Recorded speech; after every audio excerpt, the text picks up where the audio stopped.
Hello student, इस video के अंदर हम चैप्टर नंबर 6 का एक और पॉइंट डिस्कस करने जा रहे हैं। 6.1 हमने कंप्लीट कर लिया है।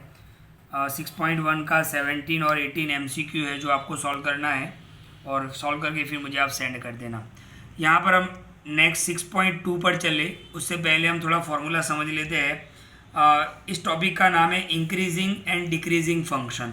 ओके, तो फंक्शन इंक्रीजिंग कब होगा और डिक्रीजिंग कब होगा, ये जानने के लिए आपको डिफ्रेंशिएशन करना पड़ेगा, राइट। तो जो भी फंक्शन आपको दिया हुआ है, जैसे आप समझ लोगे एफ डैश एक्स, मान लो कि आपको कोई फंक्शन दिया हुआ है, तो उस फंक्शन का आप डिफ्रेंशिएशन करोगे और उसका आंसर अगर ग्रेटर देन 0 आ रहा है, यानी पॉजिटिव आंसर आ रहा है, तो वो फंक्शन क्या होगा, इंक्रीजिंग होगा। ओके, और अगर आप फंक्शन का डिफ्रेंशिएशन करते हो और आंसर लेस देन 0 आ रहा है, मतलब नेगेटिव आ रहा है, लेस देन 0 यानी नेगेटिव, तो आपका वो फंक्शन क्या होगा, डिक्रीजिंग होगा, राइट।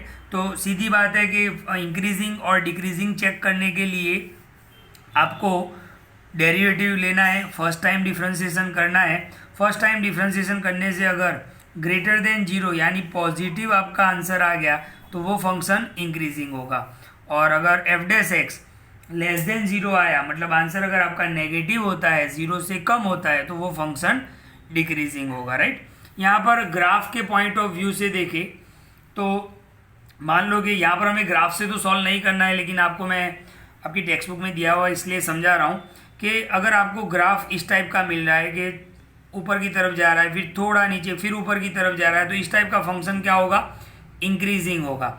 लेकिन अगर ग्राफ आपको इस तरह मिल रहा है कि बिल्कुल वो स्ट्रेट ऊपर की ही तरफ जाएगा, इंक्रीज ही होगा। यहाँ पर तो क्या था, इंक्रीज हुआ, थोड़ा फिर डिक्रीज हुआ, फिर इंक्रीज हुआ, तो उसको हमने इंक्रीजिंग बोल दिया। लेकिन कांस्टेंट अगर इंक्रीज होता जा रहा है तो उसको हम बोलेंगे स्ट्रिक्टली इंक्रीजिंग। क्या बोलेंगे, स्ट्रिक्टली इंक्रीजिंग। इसी तरीके से अगर आपका ग्राफ डिक्रीज हो रहा है, फिर थोड़ा आप समझो कि मान लो कि कहीं और यहाँ पर ऊपर की तरफ गया, फिर वापस नीचे आ गया, तो उसको हम बोलेंगे डिक्रीजिंग। लेकिन एकदम से बिल्कुल नीचे की तरफ फ्लो हो रहा है, तो उसको हम बोलेंगे स्ट्रिक्टली डिक्रीजिंग।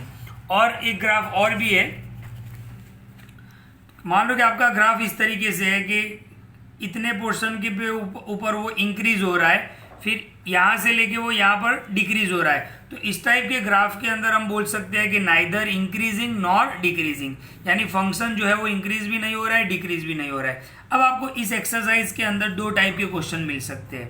नंबर 1, एक तो आपको शो करना है कि फंक्शन जो है वो इंक्रीजिंग है या डिक्रीजिंग है। ओके, नंबर 2, आपको इंटरवल भी दिया होगा, जैसे मान लो कि आपको इंटरवल दिया हुआ है 0 से पाई/2, इस टाइप का इंटरवल दिया हुआ है। क्या उस इंटरवल पे वो इंक्रीज हो रहा है, डिक्रीज हो रहा है, वो आपको करना है। वो ज़्यादातर आपको एक्सरसाइज करेंगे तो अच्छे से समझ में आ जाएगा। सेकेंड टाइप जो है उसमें आपको ये बताना है कि मान लो कि जैसे ये ग्राफ है, तो यहाँ से यहाँ तक कौन से इंटरवल पे इंक्रीज हो रहा है। ओके, पहले टाइप में आपको इंटरवल दिया होगा, ओके, तो सिर्फ आपको शो करना है कि इंक्रीज हो रहा है या डिक्रीज हो रहा है। सेकंड में आपको क्या करना है, अगर इंक्रीज हो रहा है तो कौन से इंटरवल पे इंक्रीज हो रहा है, और डिक्रीज हो रहा है तो कौन से इंटरवल पे डिक्रीज हो रहा है, ये आपको बताना है। तो मतलब इन शॉर्ट आपको दिमाग में इतना रखना है कि डिफ्रेंशिएशन करना है। अगर एफ डैश एक्स आपका पॉजिटिव आ गया तो इंक्रीजिंग, नेगेटिव आ गया तो डिक्रीजिंग। ओके, ये फॉर्मूला है, थोड़ा आप ध्यान से समझो, बाकी आपको ज़्यादातर एक्सरसाइज के अंदर ही समझ में आएगा। तो नेक्स्ट वीडियो के अंदर हम 6.2 को स्टार्ट करेंगे।